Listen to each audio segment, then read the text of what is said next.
He dropped the ultrasound on the kitchen counter like it was junk mail. The paper fluttered once and landed beside his empty coffee mug. I can still hear that sound, a tiny snap against the marble, and then this heavy, heavy quiet where I could hear my own pulse. "Ryan," I said, voice shaking. "That's our baby." He didn't look up from his phone. He just sighed like I'd interrupted something important. "That's nice, Melissa," he said, scrolling with this faint smirk. "You're getting a little emotional these days. Must be the hormones." Something inside me cracked then. Not a big, dramatic break. More like a slow hairline fracture that you don't notice until everything starts falling apart.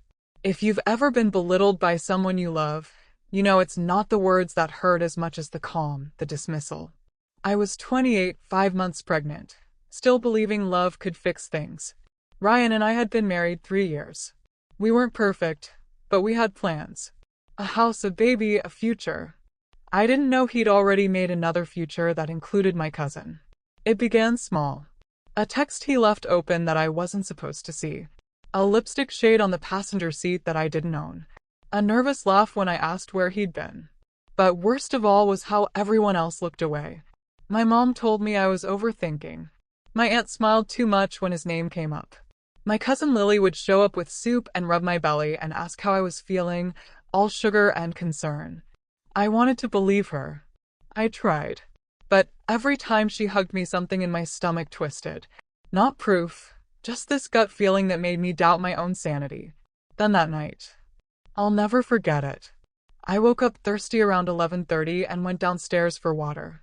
Ryan's phone was on the couch, lighting up and buzzing. Same contact, L.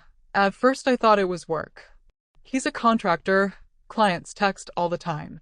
Then I saw a preview of a message and my breath stopped. "Can't stop thinking about your hands on me tonight." My hands shook so hard I almost dropped the glass. For a second I thought I was dreaming. Then another message popped up. "Does she suspect anything?" The room tilted. That was the snap I mentioned earlier. I didn't cry. I didn't yell. I just stood there, staring at the screen and whispered to myself, everyone knew. It all clicked in that moment. The weird silences. The pitying looks. Lily stopped posting pictures with me, but she still tagged Ryan in family photos. They all knew and no one said anything. I put his phone back exactly where it was and went upstairs. He was asleep, peaceful, totally unaware that I had seen him. I stood at the edge of the bed and watched him breathe for a long time. If I'd screamed, he would have played the gaslighting card. He would have blamed stress or hormones. I wasn't going to give him that. So I smiled. A small, calm smile that felt fake on my face. Then I made a quiet promise to myself. I would take this back. Not with violence or chaos, but with truth. Carefully, quietly, until they turned on each other. That night I stopped being the naive wife who believed in second chances. I became the woman who would take hers back. If you've ever been betrayed when you were at your most vulnerable, you know what I mean. Something was born in me that night. Not hate. Not blind revenge.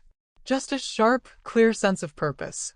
I sat on the floor of the nursery at 2 a.m., the ultrasound picture on my lap like a talisman. The room smelled faintly of baby lotion and lemon cleaner, the kind of smell that's supposed to make everything feel safe. It didn't. Not anymore. I could have barged out that night and demanded answers. I could have screamed until Ryan woke and the whole house shook. But I had a different kind of anger. The slow, methodical kind. The kind that plans.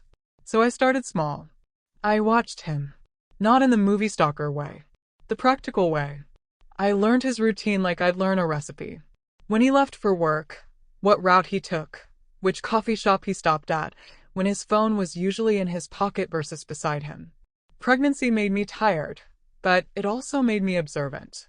Every extra minute I had, I spent paying attention. I told myself I was being careful for the baby's sake. That's how I justified turning our life into a little investigation. I started with his messages. I didn't snoop through everything, just the things that didn't add up. The times he said he was at the office, but the timeline didn't match. The names that weren't in his contacts but showed up as initials. L became my first target. I learned how to screenshot without waking him. How to save conversation threads. How to document timestamps. It feels ridiculous to say that, but there's a cruel, practical education that comes with betrayal. Then I expanded outward. Money leaves tracks. I checked statements. Not mine, but anything I could access without tripping alarms. I learned that he'd been sending small transfers to a prepaid card. Not enough to raise immediate suspicion, but steady. I cross-checked dates. Late-night messages matched with withdrawals at weird ATMs. I wrote everything down on a pad beside the rocking chair, neat columns like a ledger. Date, message, location, amount. It was my truth inventory. I started paying attention to Lily's behavior too. When she visited, I watched for the microsignals. How she positioned herself close to Ryan. How she shifted topics away from me when certain names came up. How she'd laugh too loud when he said something she liked. She was careful, more careful than I expected. But no one is perfect. One afternoon, I accidentally ran into her at my mom's neighborhood coffee shop. She sat across from me with a beige cardigan and a smile that didn't reach her eyes. She said all the right things. How excited she was for the baby. How she'd always been close to me. I let her talk. I let her paint herself as the concerned cousin. And I took notes in my head like a surgeon mapping an incision. The deeper I looked, the more obvious things became. Patterns surfaced. Little lies became a web. My cousin's frequent business trips matched weekends when Ryan's phone was quiet. An Instagram account with private posts had a photo of Lily's hand on Ryan's shoulder, dated 2 weeks after she'd come over to help me paint the nursery. They were sloppy sometimes because they thought the house of family would hide them. People hide in plain sight when they trust that the group will look the other way. The hardest part wasn't gathering proof. It was holding it in. Every message I saved felt like a piece of my old life torn out. Every ATM receipt I photocopied was a small obituary for the person I thought I had married. But I learned something else in that quiet work. Betrayal is rarely clever. It's messy and mundane. It's receipts and screenshots and coffee stains, not lusty declarations and cinematic confrontations. And because it's mundane, it can be exposed without theatrics. There were moments when I almost collapsed under it all. Walking into family dinners and smiling while the same people who'd been complicit asked, "How's the pregnancy?" The hypocrisy was suffocating. I learned to make a face for them, a mask I could wear while I collected the receipts of their silence. I set rules for myself. No angry calls. No drunk voicemails. No impulsive confrontations. If I wanted revenge that mattered, it had to be surgical. It had to hit where it would hurt them most. Their image. Their alliances. Their lies. I also reached out quietly to one person I could trust. My sister-in-law, Jenna. She wasn't close to Ryan, but she'd always liked me. I fed her small, verifiable things. Nothing explosive, just tiny, disconcerting facts that made her start to question. Jenna didn't become an ally overnight, but she started asking different questions at family gatherings. That was enough. Doubt is contagious. By the time the baby shower invitations started going out, I had a folder on my laptop labeled simply, proof. Messages. Photos. Bank printouts.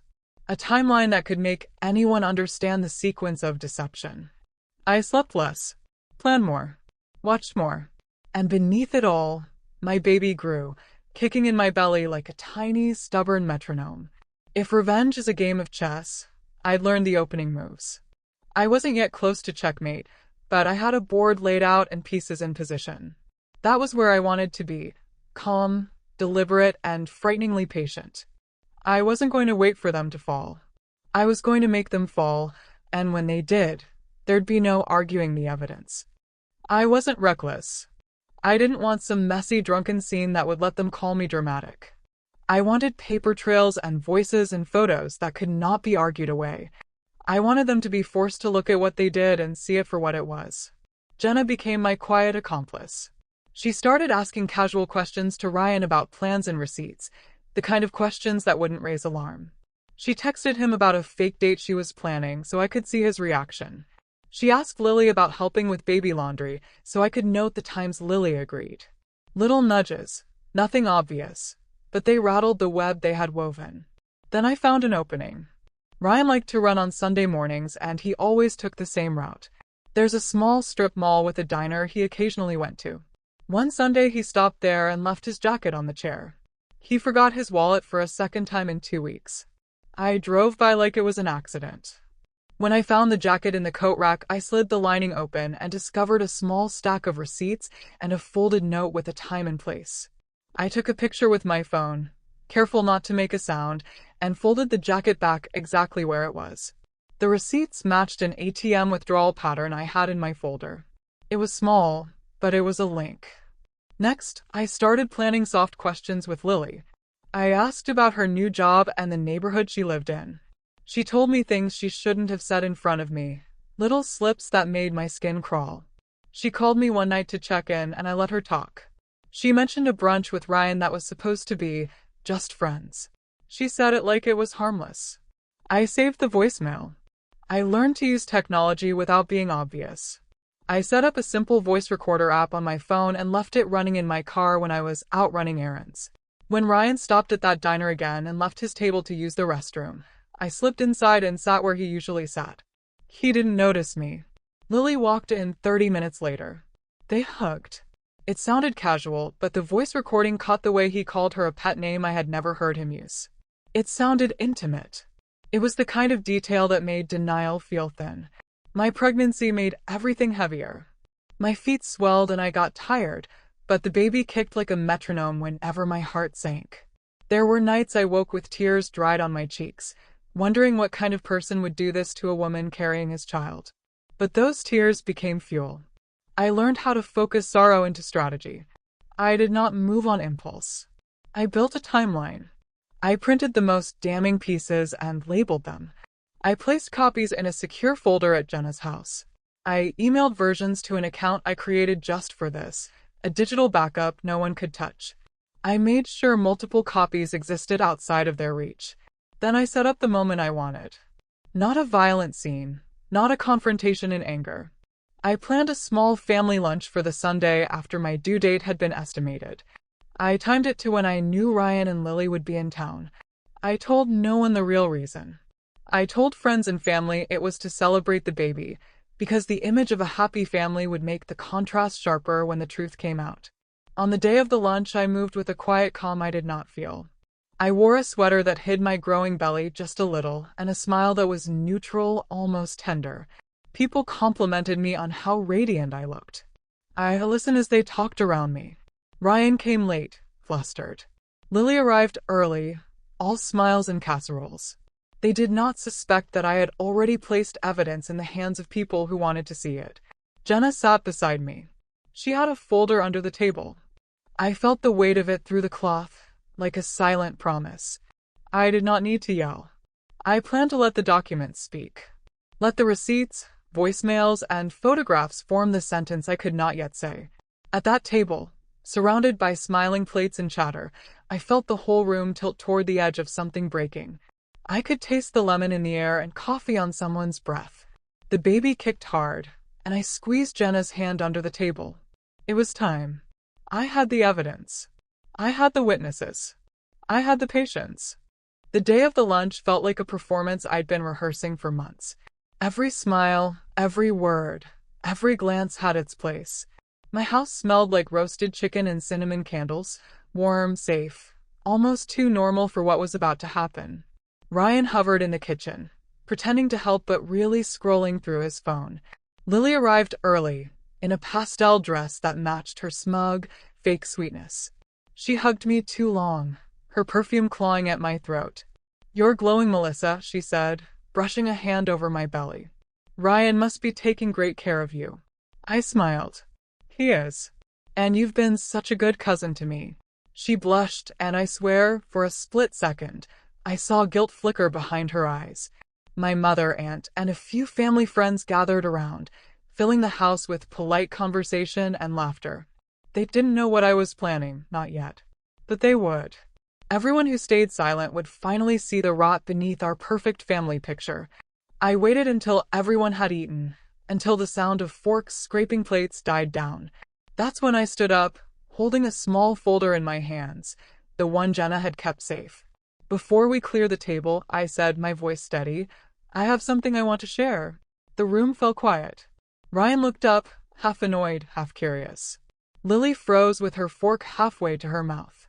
"I've spent the last few months preparing for this baby," I continued.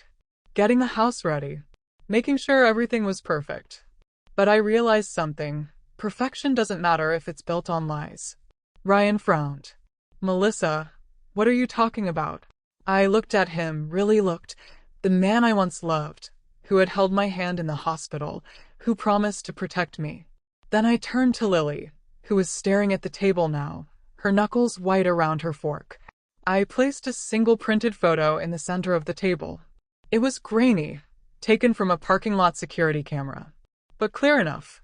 Ryan and Lily, his hand on her waist, her face tilted toward him. A gasp rippled through the table. My aunt's hand flew to her mouth.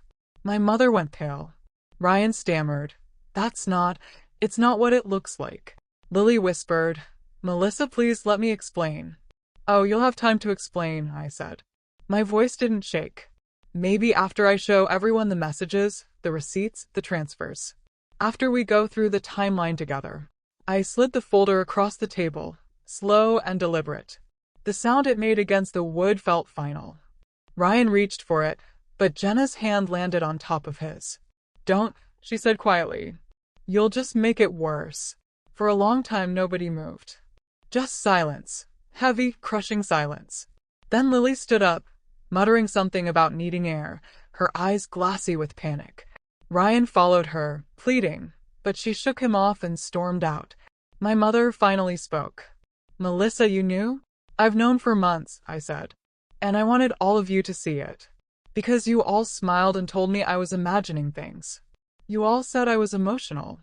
You all helped them hide it. No one said a word. Shame filled the room like smoke. I took a slow breath and picked up my bag. I'm not asking for sympathy. I'm asking for silence. The same silence you all gave them. And with that, I walked out. Outside, the autumn air bit at my face. I stood on the porch, the baby shifting in my belly, my heart thudding hard but steady. Behind me, voices rose, whispers, disbelief, the first cracks in their perfect facade. It wasn't just about revenge anymore. It was about power. For the first time in months, I felt free. I thought the hardest part would be confronting them. I was wrong. The hardest part came after, in the silence that followed. For 2 days, I didn't answer calls or messages. My phone buzzed nonstop. My mom, my aunt, Ryan, even Lily. I ignored them all. Let them stew. Let the weight of their own actions sink in. On the 3rd day, Jenna came by. She didn't say much, just left groceries on my porch and a small box of tea. Inside was a note. You did what needed to be done. I read that line over and over until it stopped feeling like comfort and started feeling like a mission statement. Because as satisfying as the lunch had been, I knew it wasn't over. They still had their stories. They'd twist it, reframe it, whisper it into something that made me look like the unstable pregnant wife who overreacted. That's how people like them survive, by rewriting the narrative before the truth has time to breathe. So I made sure the truth did breathe. Loudly. I started with quiet exposure. I sent a few of the screenshots, not the worst ones, just enough, to Ryan's boss, who also happened to be my cousin's landlord. I knew how fast gossip traveled in small towns. I knew one photo would turn into 10 versions of the story. Within a week, he wasn't just the cheating husband. He was that guy who got caught sleeping with his wife's cousin while she was pregnant. The shame spread faster than I expected. I didn't do it for pity. I did it so I could walk into a grocery store without feeling like the liar. Truth, when public, becomes armor. Ryan tried to control the damage. He came by one evening, unannounced, standing on my porch with that defeated look, the one people wear when they're sorry only because they got caught. Melissa, please, he said, voice soft, almost rehearsed. Can we just talk? For the baby's sake. I let him talk. I wanted to see how far he'd go. He told me it just happened. That he was lonely. That Lily understood him when I became distant during the pregnancy. I laughed, not because it was funny, but because it was pathetic. You destroyed our family because you were bored, I said. You think that's loneliness? Try carrying your child while everyone you love lies to you. He didn't know what to say. He reached for my hand. I pulled back. Then he whispered, You're really going to ruin me, aren't you? I looked him dead in the eye. No, Ryan. You already did that. He left after that. No big fight. No screaming. Just quiet footsteps fading down the porch stairs. But the air he left behind felt cleaner. Lighter. Lily, on the other hand, didn't have the luxury of silence. Her family turned on her fast. The same aunts and cousins who once called her the golden girl now whispered about her at Sunday brunches.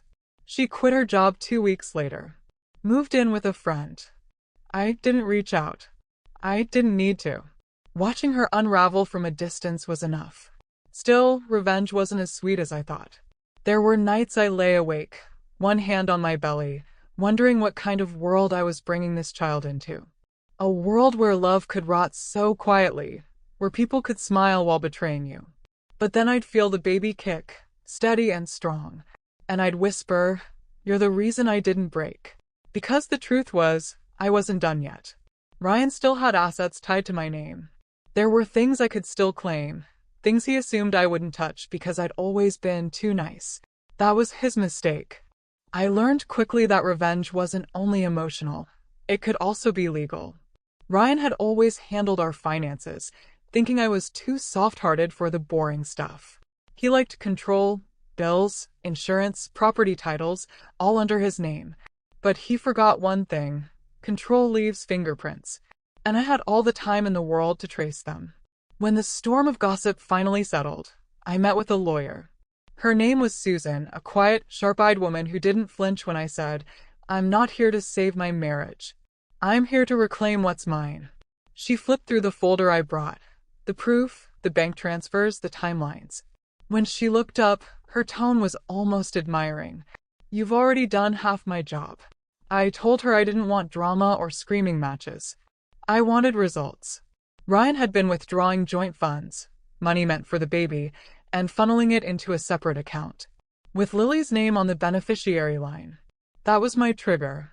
It wasn't just cheating anymore. It was theft.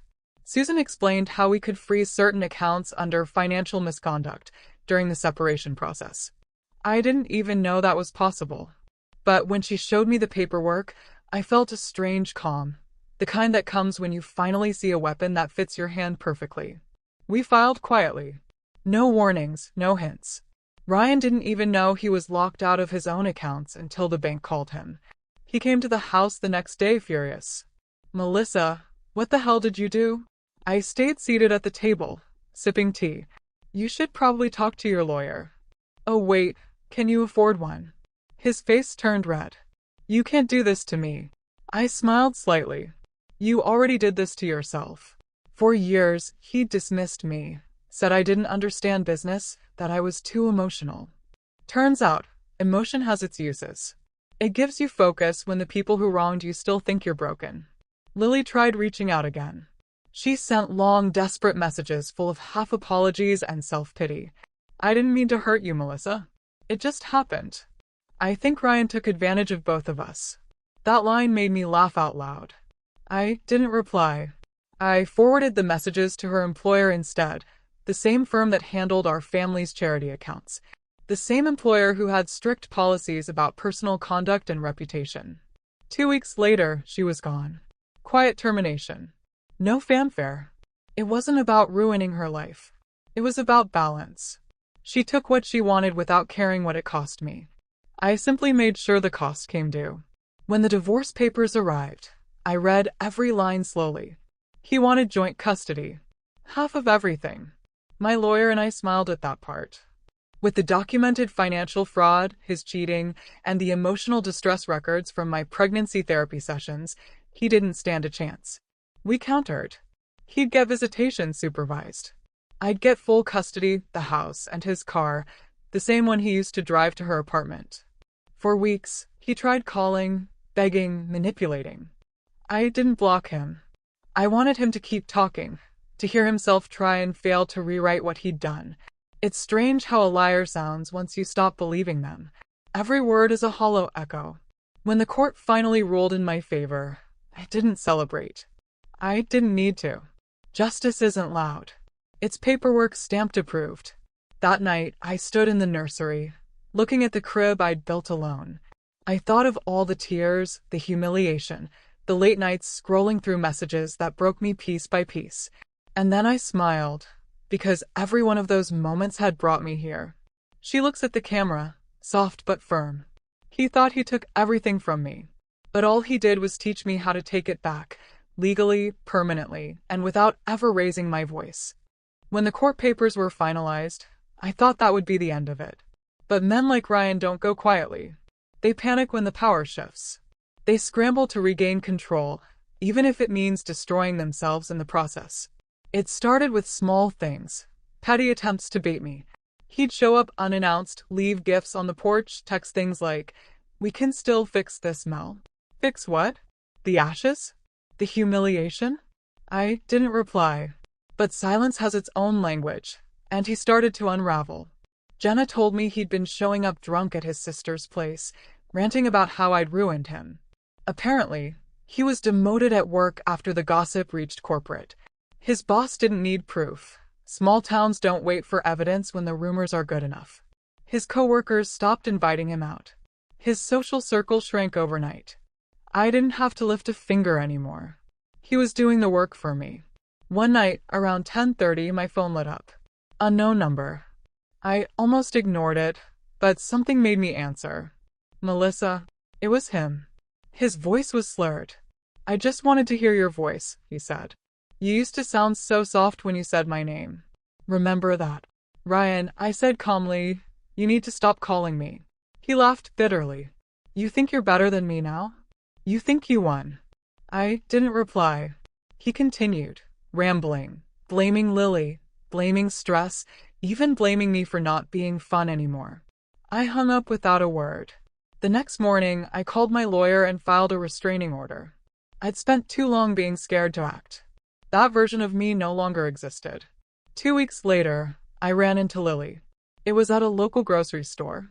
She looked thinner, worn out, her once perfect hair scraped into a messy bun. She froze when she saw me, the same way a child does when caught stealing. "Melissa," she said softly, "can we talk?" I stared at her for a long moment. Then I said, "Talk about what? The baby you tried to replace, or the husband you tried to steal?" She blinked rapidly. "I didn't mean for it to go that far. He told me you didn't love him anymore." I laughed, a sharp, humorless sound. "And you believed him? You were supposed to be family, Lily." She whispered, "I lost everything." I looked at her one last time and said, "So did I. The difference is I rebuilt." Then I turned and walked away. No yelling. No closure speech. Just quiet victory. Ryan's spiral continued. The bank repossessed his car. His landlord evicted him. His reputation gone. Friends who once called him the reliable guy now avoided him like a stain they couldn't wash out. Jenna told me he tried to get back in touch with Lily, but she blocked him. She'd started dating someone else, probably hoping for a clean slate. But people don't forget scandals that easily. Especially not ones involving bloodlines. Sometimes I wondered if I'd gone too far. Then I'd remember the ultrasound photo, the way he dropped it like trash, and my doubt dissolved. Because revenge isn't always fire and fury. Sometimes it's ice. Cold, deliberate, and slow enough to let them feel every inch of the fall. One night, as I rocked my baby to sleep, a tiny boy with his father's eyes but my heart, I realized something profound. Revenge didn't heal me. It didn't erase the pain. But it gave me space to rebuild without apology. It reminded me that I wasn't powerless. And as my son's breathing steadied, I whispered, "You'll grow up knowing what strength looks like. Not cruelty. Strength." He broke me. I rebuilt myself from the pieces, sharper than before. I thought I'd feel pure satisfaction once everything crumbled for Ryan and Lily. Instead, what I felt was quieter, like the calm that comes after a thunderstorm when you're not sure if the silence means safety or the next strike. The baby was born in early spring.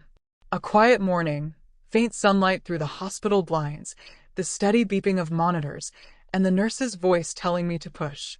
I didn't cry when I heard his first wail. I laughed. A raw, broken laugh that turned into sobs. Not because I was sad. Because I was free. My mother came to visit a few days later, hesitant, holding a bouquet she clearly didn't want to bring. She sat beside the bed, eyes red, hands twisting in her lap. "Melissa, we didn't know how bad it was." I looked at her, really looked. The same woman who once told me to be patient, to trust family. You didn't want to know, I said. It was easier to believe his version than to face the truth. She started to cry softly. I'm sorry. I didn't say I forgive you. Because I didn't. But I nodded. Some bridges don't need to be rebuilt. They just need to stop burning. Ryan didn't show up at the hospital. Not for the birth. Not afterward. But a week later, a plain envelope arrived. No return address, just my name in his handwriting. Inside was a letter. Apologies, half-truths, fragments of a man trying to make peace with his own destruction. He wrote, I know you'll never forgive me. I don't deserve it. I just want you to know I've been sober for a month. I'm trying to fix things, even if you never look my way again. I folded it neatly and placed it in a box with the ultrasound photo, the one he once dropped. That was my closure. Not his words, but the act of sealing them away. I focused on rebuilding my life piece by piece. I sold the house we'd shared, too many ghosts in the walls, and bought a small apartment near the coast. The baby and I would fall asleep to the sound of waves. There was something healing about that endless rhythm, like the ocean was breathing for me when I couldn't. I went back to work part-time, built a routine. My days stopped revolving around what I'd lost and started orbiting what I still had. But the universe has a way of testing how firm your peace really is. One afternoon, as I pushed the stroller through the park, I saw Ryan sitting alone on a bench. He looked smaller somehow, thinner, older. His once proud shoulders slumped forward like gravity had finally claimed him. He noticed me before I could turn away. He stood up slowly. Melissa. I hesitated. Then I nodded. Ryan. He looked at the baby, his voice cracking. Is he okay? He's perfect, I said. He smiled weakly. He looks like you. No, I said quietly. He looks like what I survived. For a long time, neither of us spoke. Then he said, I know you don't owe me anything. But thank you for not destroying me completely. I met his eyes and said, You destroyed yourself. I just stopped cleaning up after you. He nodded, eyes glassy. I deserved that. Then he walked away. No more apologies. No more excuses. Just silence. That night, I looked at myself in the mirror while rocking the baby. The woman staring back wasn't the same one who begged for love or cried over lies. She was older, yes, but steadier. Sharper. Unbreakable. I thought revenge would make me feel powerful. It didn't. It made me feel whole. Because I finally saw myself, not as a victim, not as a wife, not as someone's mistake, but as someone who survived and made sure the lesson burned where it needed to. 6 months passed before I heard his name again. By then, life had settled into something resembling peace. Morning walks with the stroller, coffee on the balcony, soft music humming through the apartment while I worked. But peace is never permanent when the past still owes you closure. It came through Jenna, of course. She was the only one who still gave me updates, though I never asked for them. Ryan's in trouble, she said one afternoon. Financially. He's months behind on rent. His credit's shot. He called Mom asking for money. I didn't say a word. I just stirred my coffee slowly and said, let him learn what starting over feels like. I didn't mean it cruelly. I meant it truthfully. Because that's what I had done. Started over from ashes. Alone. Pregnant. Abandoned. He could do the same, minus the pregnancy. But karma has a way of circling sharper than revenge ever could. 2 weeks later, he showed up again. Not at my door this time, but in my inbox. A short email. No excuses, no begging. Just a question. Can I see my son? I stared at the screen for a long time. The law said I didn't have to let him. The mother in me wanted to protect my child from that chaos forever. But the woman in me, the one who believed in lessons that cut deep, saw an opportunity. I agreed, but only on my terms. We met at a neutral cafe, public, bright, safe. He walked in wearing a wrinkled shirt and eyes that looked older than his years. When he saw our son, his face softened. I could almost see the man I once loved. Before the deceit, before the lies. Almost. He knelt down beside the stroller. Hi, buddy. His voice cracked. The baby just blinked, curious but distant. Children know energy. Even infants can sense when someone doesn't belong. After a few minutes, I said quietly, "You wanted this. So say what you came to say." He sighed, rubbing his temples. "I just wanted to apologize again. I know I can't fix anything. I've lost everything, Mel. My job, my family. Lily left town. I'm staying with a friend. I can barely afford gas." I watched him, not with pity, but with awareness. This was a man finally meeting the weight of his own actions. He continued, "I don't expect forgiveness. I just wanted you to know. I see it now. Everything I destroyed. And I don't know how to live with that." For a long moment, I didn't speak. Then I said, "You live with it by doing what I did. You keep breathing until the guilt turns into growth. That's the only way forward." He nodded, eyes wet. "You really don't hate me?" I looked at him steadily. "Hate? No. You're not worth that much space in me anymore." He flinched, not from anger, but from truth. And for the first time, I saw something shift in him. Not remorse, not self-pity, but realization. When he left, I didn't feel triumph. I felt release. Like the last string connecting me to that version of my life had finally snapped. That night, I held my son close and watched him sleep, tiny fingers curled around mine. I thought about everything that had happened. The betrayal, the planning, the confrontation, the revenge. It all led here. A quiet room, a heartbeat beside mine, peace earned the hard way. Revenge isn't fire. It's endurance. It's standing tall while the people who burned you choke on their own smoke. He lost me. He lost himself. But I found something better, clarity. And I'll teach my son that when someone breaks you, you don't beg for justice. You become it. The first birthday came faster than I expected. 1 year since the day everything fell apart, and somehow 1 year since everything began. I decorated the apartment with small paper lanterns and blue balloons. Nothing extravagant, just soft laughter and the smell of vanilla frosting in the air. Jenna came early to help. She smiled as she placed the candle on the cake. "You know," she said, "a year ago you couldn't even say his name without shaking." I looked at her and smiled. I guess healing doesn't make noise. There were only a few guests, people who'd stood by me when things were ugly.